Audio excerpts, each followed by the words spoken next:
If you've caught yourself thinking, this house used to feel big and now it doesn't, you're probably entering a transition season. This is a stage families move through before they upgrade. It's not dramatic, it's a steady realization that what worked 5 years ago isn't going to carry you through the next 15. Where families get into trouble is when they ignore that feeling until something forces the decision. By the time they reach out to me, they've often already found a house that they love. Maybe it offers more land, a bigger yard, a shop, or simply a better layout that fits. And now everything feels urgent because their current home suddenly needs to be ready to sell. And that's when the process becomes reactive. Instead of planning ahead, they're squeezing in painting projects after dinner, rushing through repairs that have been postponed for years, clearing out closets all at once, and trying to coordinate contractors while still managing work and kids. It isn't that they can't handle it, it's that too much happens at the same time. And most of that pressure is avoidable. If you think upgrading might be within the next year or two, the smartest move is to start preparing while you still have space to think clearly. Let's zoom out for a minute. Families rarely move because they dislike their home. They move because something in their lives has expanded. The kids are older, storage feels tighter, you want more land or a quieter road, or a layout that functions better for the way you actually live now. That shift doesn't happen overnight. It builds gradually, and your preparation should follow the same pattern. Before you start house shopping, there are 6 questions I encourage every family to answer clearly. First,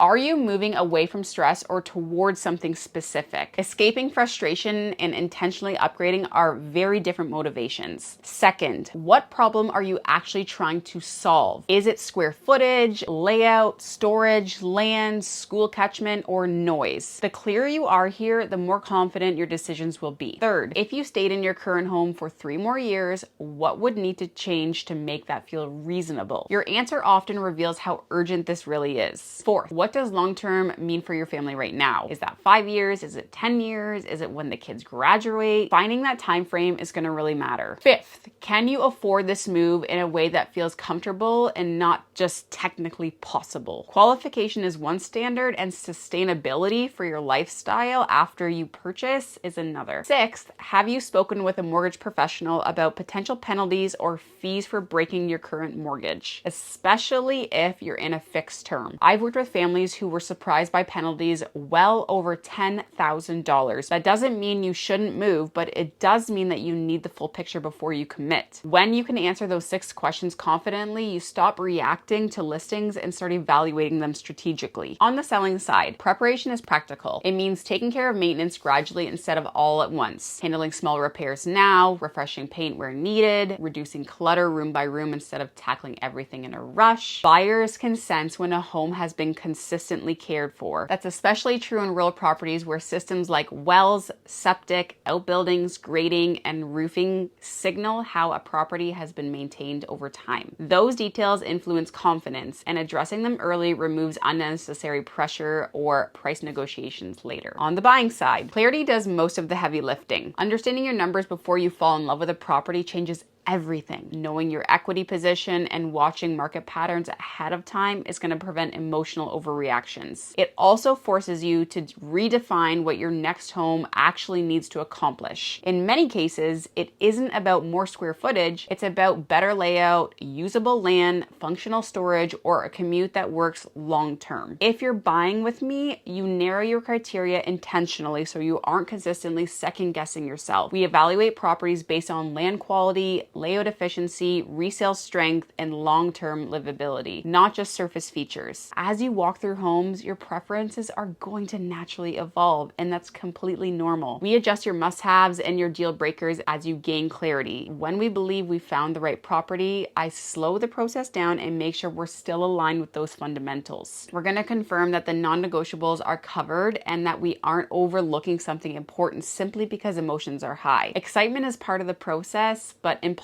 shouldn't be. If upgrading has been in the back of your mind, waiting until it becomes chaotic is rarely the best strategy. Preparing while you still have options is going to give you extra leverage. If you're wondering how this looks in practice, here's how I approach it. We begin with a strategy conversation rather than listings. We talk through timing, financing, your current home's position, and what you want this next move to accomplish. If you're selling, I help you prioritize improvement that truly matters and avoid spending money where it won't create return. We're gonna create a timeline that feels controlled instead of rushed. If you're buying, we're gonna move deliberately. We'll refine your criteria as we learn more about what fits. We assess each property through a long-term lens so that you aren't making a short-term decision with long-term consequences. When it's time to act, you'll understand exactly why you're moving forward. If you'd like to start that conversation, my contact information is in the description below. The simplest way to begin is to send me an email introducing your family and explaining how you'd like me to help. That gives us a clear starting point. You can also explore the educational videos on this channel if you're still gathering information and thinking through timing. Approach this next chapter with intention. Reactive decisions tend to cost more, both financially and mentally. Thoughtful preparation builds momentum instead of stress, and I can't wait to help get started with you.